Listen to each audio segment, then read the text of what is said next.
Тема на вечерашната емисија Пета димензија во спортот во продукција на Буре Весник се фудбалските избори, односно изборите на фудбалските функционери и на оваа тема ќе се задржиме на доста познати имиња кои поминале низ овој изборен циклус. Почнувајќи од македонската фудбалска почва и првиот избор на првиот председател во независна фудбалска Македонија, Љубисав Иванов Дзинго, преку изборот на Јосеп Сеф Блатер за председател на ФИФА и гласањето, односно изборот или поточно речено неизборот на Дарко Панчев за председател на Фудбалскиот сојуз на Македонија и финишираме со кандидатурата на Горан Пандев, познато фудбалско име актуелно, за председател на Општинскиот фудбалски сојуз на Струмица како предуслов за кандидатура на прв човек на Фудбалската федерација на Македонија. Сплет на околности низ мојата новинарска кариера сум имал прилики и можности да бидам сведок, да бидам на лице место и да известувам на страниците на неделниот спортски магазин Скок или пак на дневниот спортски вестник Скок за сите овие случувања кои ги наведов во мојот воведен говор. Почнувајќи некаде 1993 година, кога македонскиот фудбал почнува да се осамостојува, односно да пукаат конците на тогашниот фудбалски сојуз на Југославија, доаѓаме до ситуација кога тогашниот актуелен председател на Фудбалски сојуз на Македонија, господинот Алексо Кипровски, свика собрание на Фудбалската федерација на Македонија, односно тогашниот фудбалски сојуз, на кој беа истакнати кандидатурите на повеќе личности кои претендираа да ја преземат челната позиција во Фудбалскиот сојуз на Македонија. Добро се сеќавам, сето тоа одеше на навистина еден демократски начин, на една, би рекол, исправна процедура, правна процедура, која мислам дека и до ден денеска ретко кога се повтори, односно ретко кога имаше така организирано тајно гласање на кандидатите за председател на Фудбалски сојуз на Македонија. Во таа прилика имаше повеќе кандидати, меѓу кои беа еминентните имиња Љубисав Иванов Дзинго, реков, за жал покоен и почит кон него. Во таа низа доаѓа и исто така едно многу познато име, председателот на фудбалскиот клуб Вардар, неговите славни времења, господинот Филип Ѓурчиновски, исто така покоен, почит и кон него, кој беше кандидат за председател на Фудбалскиот сојуз на Македонија. Во низата доаѓа професорот Трајан Бендички од Битола и една низа имиња како Ѓоко Атанасов од Општински фудбалски сојуз Гевгелија, кој на тие избори на тајно гласање помина за подпредседател на Фудбалскиот сојуз на Македонија, а во трката со него беа уште тогашниот силен синдикалец од синдикалното движење, прв човек на фудбалскиот клуб ФЦУ или Цементарница 55, Ѓоргиевски, и уште едно познато име, Ванчо Ѓоргиевски, легендарниот председател на фудбалскиот клуб Балкан Стокол Комерц, исто така однедавна починат, кој се кандидираше за подпредседател и кој исто така не успеа да помине во овој круг. Се тоа беше организирано во зградата на Царинска управа на Македонија, сместена под Калето, и навистина тој декор и тој чин на избор останува забележан, иако ретко кој го експлоатира. Значи имаше два круга на тајно гласање со регуларно избрани делегати, бројот на делегатите беше 68, енормно помал од сегашниот број на делегати. Сите тие беа верификувани преку своите општински фудбалски сојузи, сето тоа беше легитимно, максимално до крај и сите тие луѓе имаа право својата волја за избор на прв човек на фудбалската асоциација на Македонија да го искажат преку тајно гласање со заокружување и ставање на нивните ливчења во кутиите. Не сакам да навлегувам во работењето на тогаш избраниот председател, тоа е друга тема која можеме да експлоатираме во некоја друга емисија. Меѓутоа, факт е и де факто дека Љубисав Иванов Дзинго беше избран за председател на Фудбалскиот сојуз на Македонија на најлегитимен начин со тајно гласање. Истото се однесува и за тогашниот подпредседател, младиот и амбициозен Ѓоко Атанасов од Гевгелија, кој на најрегуларен начин, најдемократски начин го доби местото за подпредседател на Фудбалскиот сојуз на Македонија. Зошто ги наведувам овие факти, овие аргументи, зошто се навраќам наназад на нашата вечерашна тема, нели, фудбалски избори, односно избори на фудбалски функционери? Затоа што Македонија, па и Европа и светот дојде во ситуација сето ова малку да биде разнишено и на некој начин да превладуваат повеќе недемократски или да не речам известни дури коруптивни действија за процедурата околу ова гласање и избор на луѓе. Во тој контекст ќе се навратам и на изборот на Сеп Блатер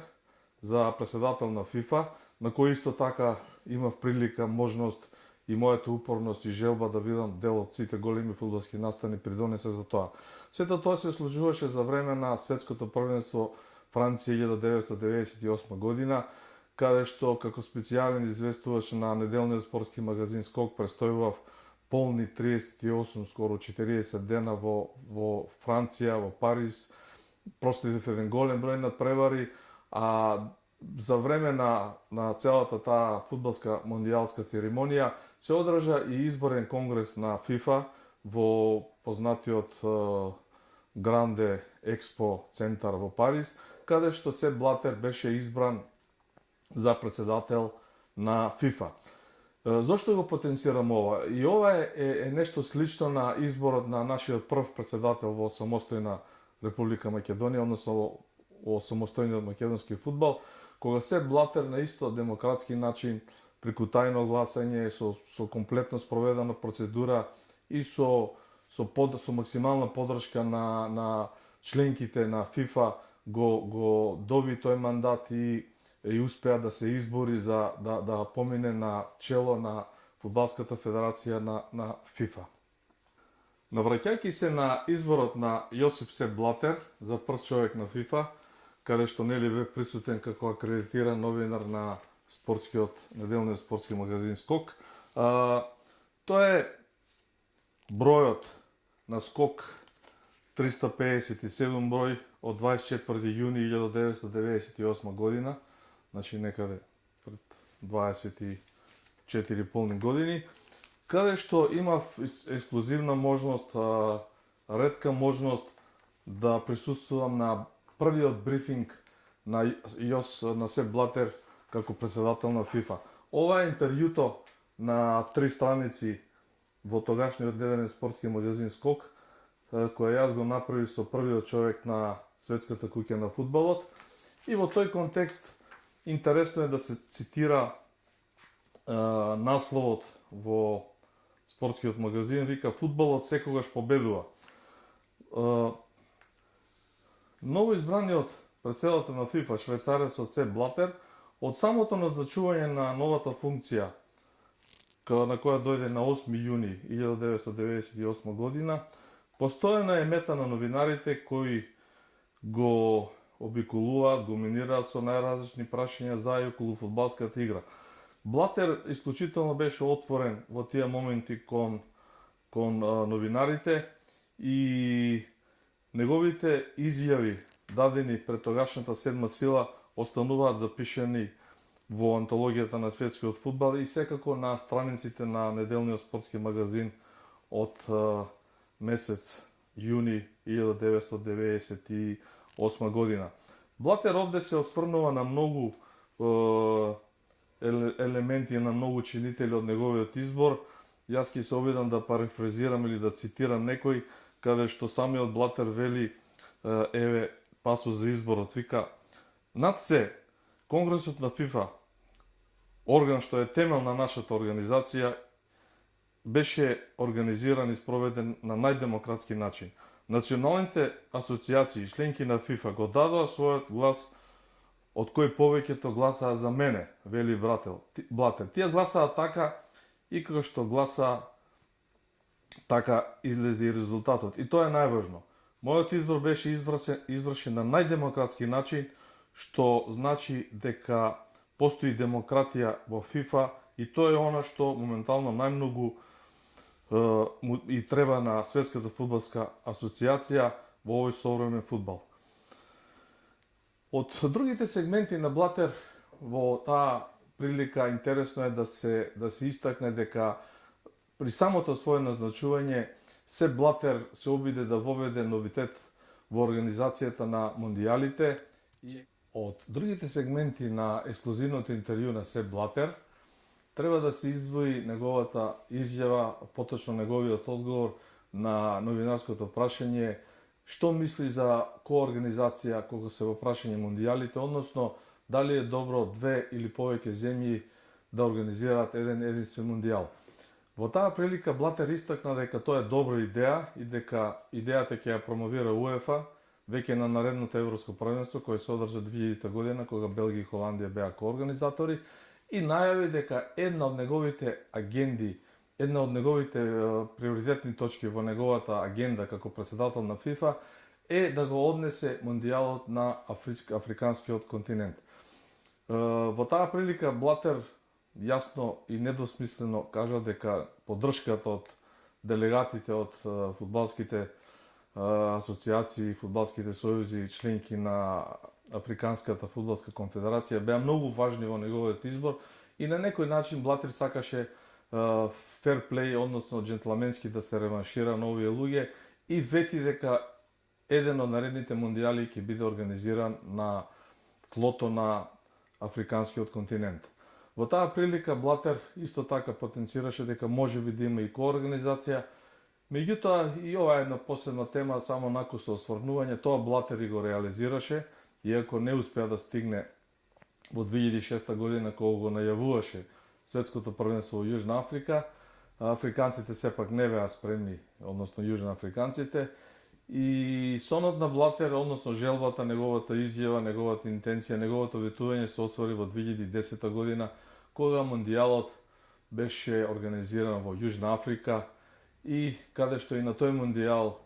лично бе присутен од почетокот до крајот, односно исто како во Париз 98 година, поминав речиси 40 денови и гледав еден мал број милион надпревари присуствувајќи на тогашниот конгрес на ФИФА, кој се редовен дел кога се во прашање мондијалите. Во таа насока, кога се во прашање фудбалските избори, овие два примера, изборот на Љубисов Иванов Дзинго за председател на Фудбалскиот сојуз на Македонија и изборот на Сеп Блатер за председател на ФИФА, имаат една заедничка компонента дека сето тоа беше на тајно гласење со регуларни делегати, верификувани делегати на најдемократски начин и двајцата заслужено дојдоа на тие челни функции. Да не анализираме и изборуваме како работеа и двајцата во понатамошниот тек, тоа е, реков, тема за друга емисија. Она што оди во овој контекст на избор, на фудбалски избори, е секако и она што подоцна се случуваше пред се на македонска фудбалска почва, кога е во прашање изборот на една од нашите фудбалски легенди,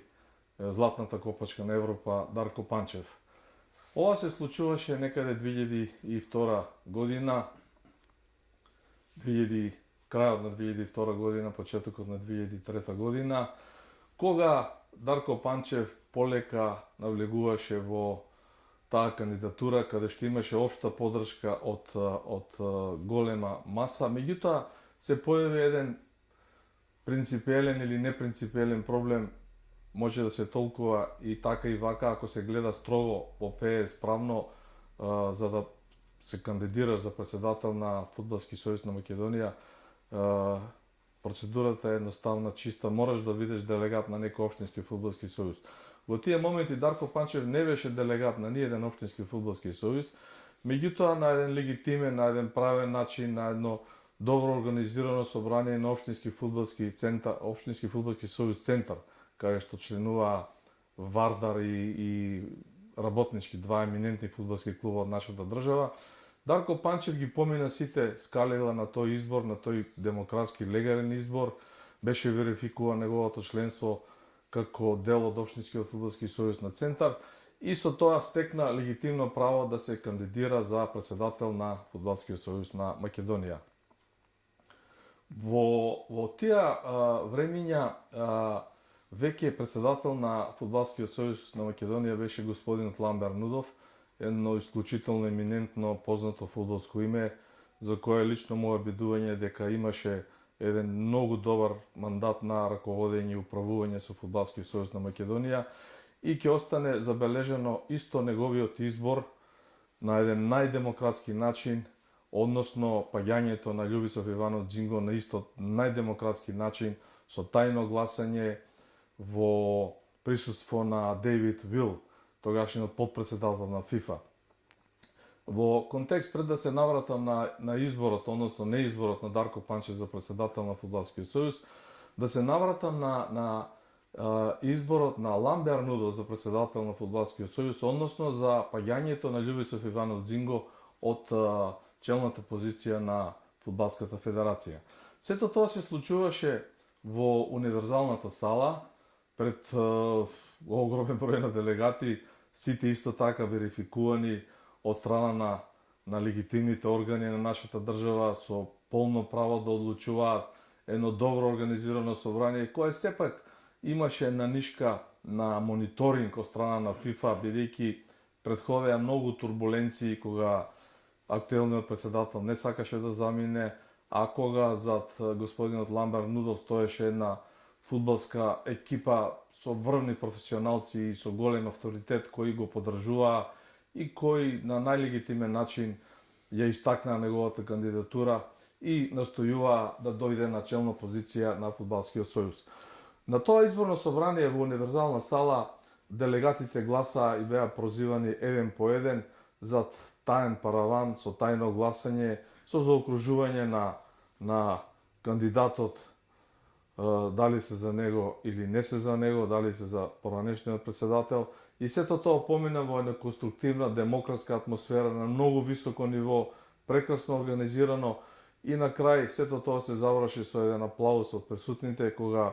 Ламбер Нудов беше избран за председател на Фудбалскиот сојуз на Македонија и на тој избор никој немаше никаква забелешка, ниту пак имаше право на забелешка, бидејќи на вистина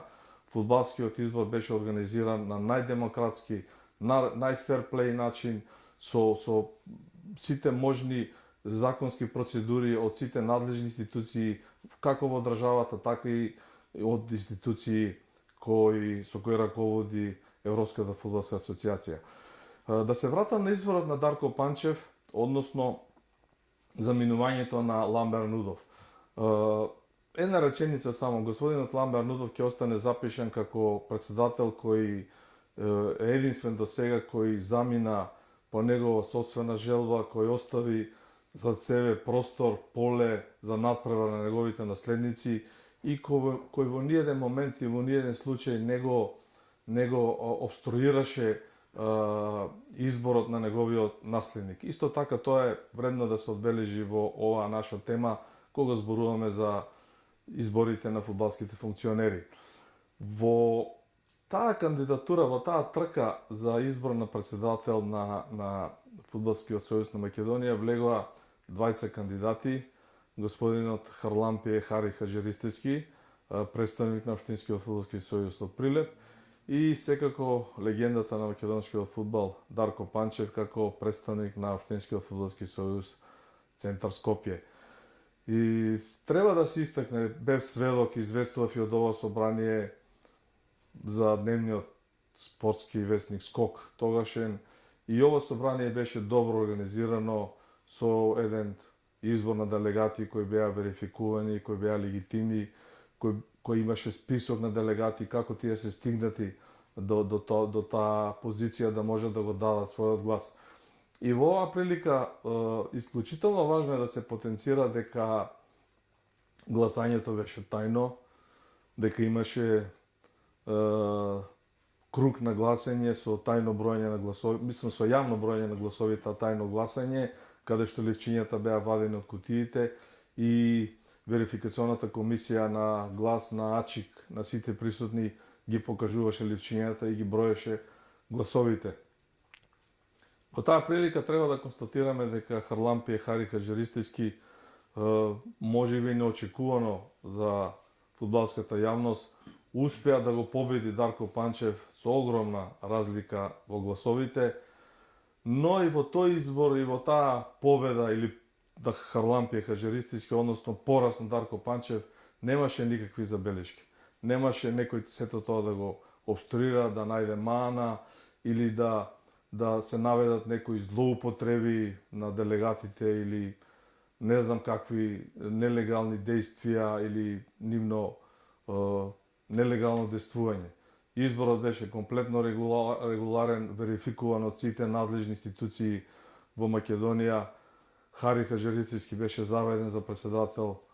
на Фудбалскиот сојуз на Македонија во сите надлежни институции во Македонија и неговиот избор не беше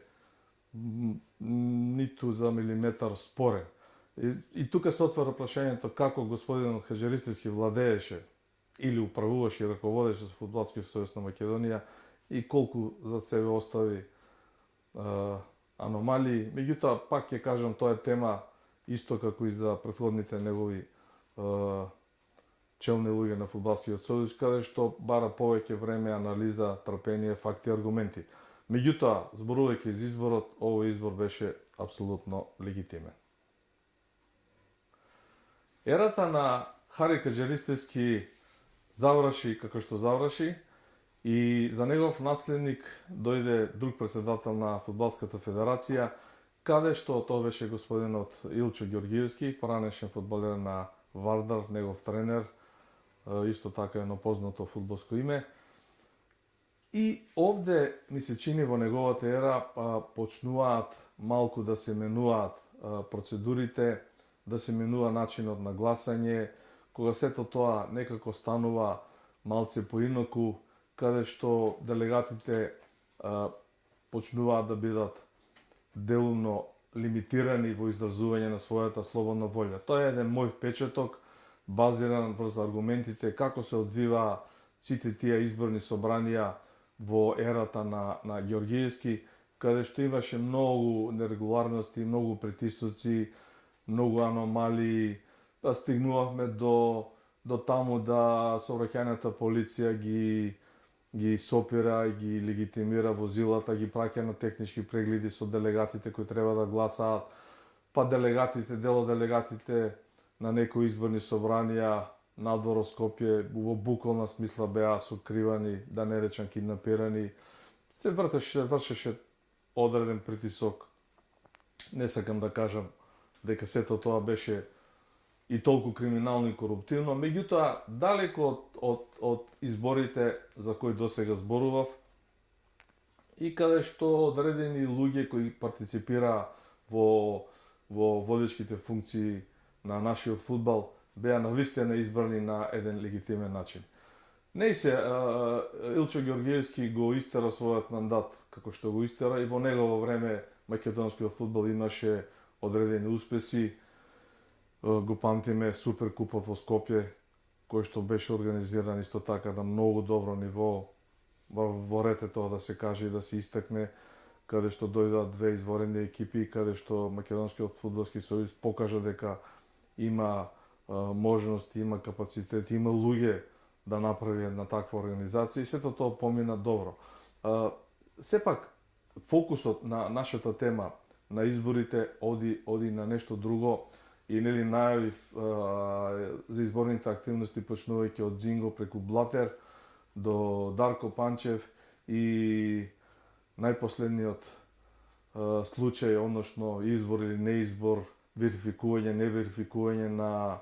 нашиот Горан Пандев, на нашата фудбалска икона, еден изворена, маркантна личност. И во оваа прилика само да истакнам која коинциденција еве за ексклузивно за гледачите на петата димензија во спортот и за сите љубители на Буре весник,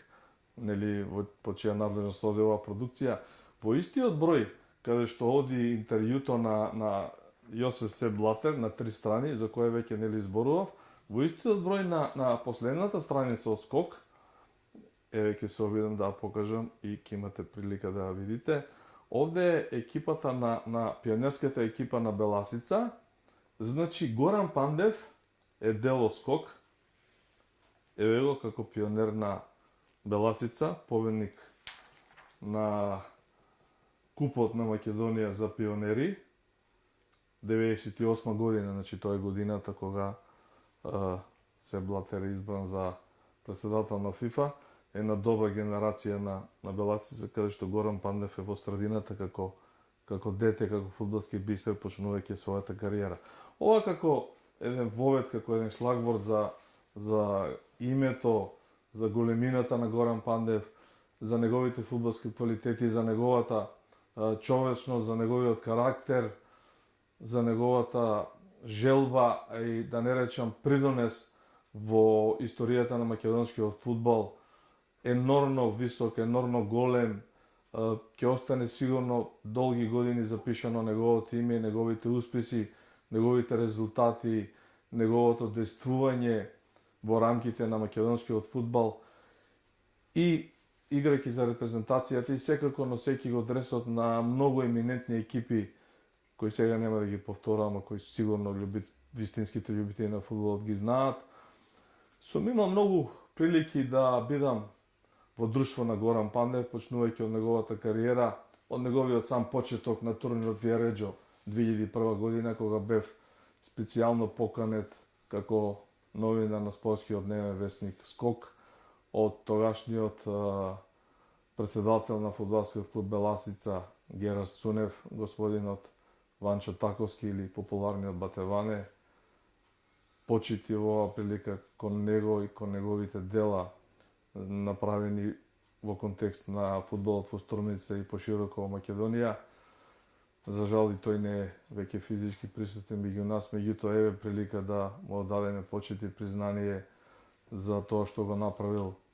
и кога е во прашање Горан Пандев и кога е во прашање македонскиот фудбал и стадионот во Струмице, кој е втор стадион после арената Тодор Проевски или постаро градскиот стадион, кој ги исполнуваат сите услови за играње на надпревари под капата на УЕФА. И на мала дигресија, токму Ванчо Таковски и Сеп Блатер беа 20 луѓе кои го отворија стадионот тогашен Младост во Струмица, кои ги направија тие прекрасни инфраструктурни услови за да може македонската фудбалска репрезентација од различни категории и рангови да игра на овој надпревар. И подсетување сегашното име на стадионот е Благој Статов, исто така е на фудбалска легенда од енормно големи размери, каде што на најдемократски начин граѓаните на Струмица и локалната самоуправа со сите чинители донесо одлука стадионот да се преименува во негово име. Но да се вратиме на Горан Пандев, кој исто така потекнува од Струмица, школата на Беласица, кој е наше дете. Неговите настапи во македонската фудбалска репрезентација завршија за време на минутогодишното европско првенство. Горан Пандев продолжи да игра во Италија, имаше неколку понуди за вршење на функционерски работи во одреден број на италијански клубови. Дел од тоа нашите спортски портали, медиуми или јавност го пласира, дел нити го забележаа.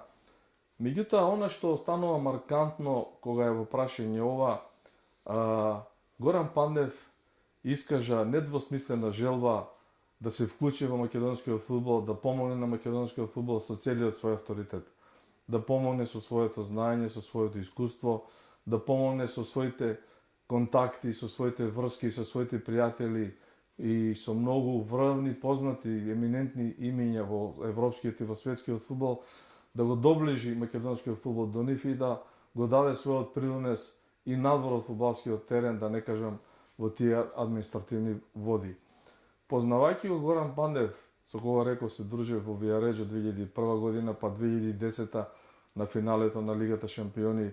имавме куса средба и куса интервју за време кога Морињо го водеше Интер, а Горан Пандев беше една од клучните алки во тимот на Интер, која таа година стана европски првак на Сантијаго Бернабе. и каде што Горан Пандев гордо го закачи македонското знаме на грбот и со една таква кореографија го прими медалот. Бев сведок на тоа, жив сведок на во новинарската ложа на Сантијаго Бернаби и навистина ете се гордеам со тој негов чин и со тој негов потек. Има многу големи потези кои Горан Пандев ги покажал кон мал број милион луѓе од Македонија преку логистика на нивните патувања во Италија, преку сапорт кога се во прашање некои фудбалски настани, кога се во прашање поддршката на овие фудбалски фанови. Меѓутоа останува една горчина кога е во прашање Горан Пандев и неговата желба да се вклучи, реков, во тие административни води и да помогне на македонскиот фудбал. На најдемократски начин, на најпримерен начин, на најчовечки начин Горан Пандев ја искажа својата желба и веројатно за да ги испочитува сите правила и процедури кога е во прашање кандидатурата за прв човек на Фудбалскиот сојуз, влезе во помалата кандидатура за прв човек на Општинскиот фудбалски сојуз на Струмица. Илузорно е, мислам, безпредметно е да објаснувам дали струмичани ќе го подржат нивниот Пандев за председател на Општинскиот фудбалски сојуз на Струмица. Мислам, безпредметно е да се зборува дали некој воопшто би имал забелешка и дали Горан Пандев може да биде председател на Општински фудбалски сојуз на Струмица. Дури ни поентата на моето излагање не е во тоа.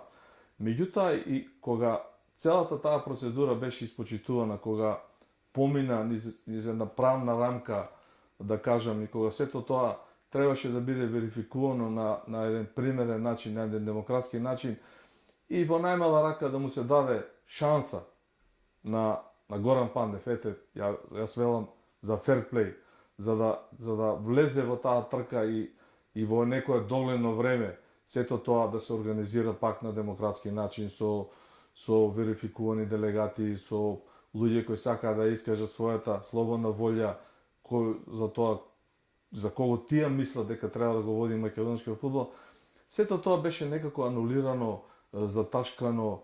Дури имам доза на критика и кон нашите спортски новинари, кон спортските портали, да не речам и медиумите кои на некој начин недоволно го експлоатираат тоа. Ете и да има причини да не застанат од разноразни нивни гледања, нели секој како спортски новинари, како човек има право на своje мислење да каже зошто е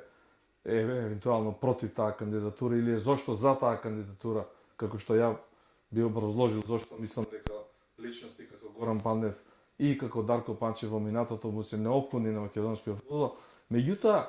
не дојде нити до тоа, туку сето беше тргнато на страна, целата таа процедура, таа вест, таа информација, таа желба на Горан Пандев, како да кажам, таа негова интенција, дури љубов би рекол, зошто пак Горан Пандев толку би сакал да се занимава со сето ова, ако нема љубов, емоции и искрена желба да помогне на македонскиот фудбал. Немам ни самиот објаснување како сето тоа можеше така да заврши, меѓутоа за жал заврши и Горан Пандев апсолутно не влезе нити во почетната фаза на својата кандидатура за прв човек на Фудбалскиот сојуз на Македонија. Ете, почитувани гледачи на емисијата на самостојниот проект, чиј автор сум јас, Пета димензија во спортот и кој проект оди во продукција на Буре Весник. Ова е еден вид за окружување на вечерашнава тема фудбалски избори на фудбалски функционери во Македонија, во Европа и во светот, процедурата за тоа, начинот како оди сето тоа. Мислам дека се подсетивме на некои нешта кои не треба да останат под правот на фудбалската антологија, кои секогаш треба да ги имаме на ум и кои можат да не бидат корисни. За жал, мислам дека мал број на луѓе го третираат ова, мал број на луѓе како да се заинтересирани за оваа демократска процедура, како општата јавност да е преокупирана, можеби со секојдневните други проблеми, сега да не навлегувам во тие води. И подсетувајќи само на изборите на Љубисов Иванов Дзинго, на Јосип Сеп Блатер, на Дарко Панчев, стигајќи се до Горан Пандев, во меѓувреме подсетивме на изборите на Ламбе Арнаудов, Харлампија Хаджаристевски и Илчо Ѓоргиевски. Сето тоа прави еден колаж за размислување, можеби за една тема, каде оди тој фудбалски процес на избор на фудбалски функционери и дали сите ние кои го сакаме фудбалот, кои сме дел од тој фудбалски мозаик, не сме заедно губитници во целата оваа работа.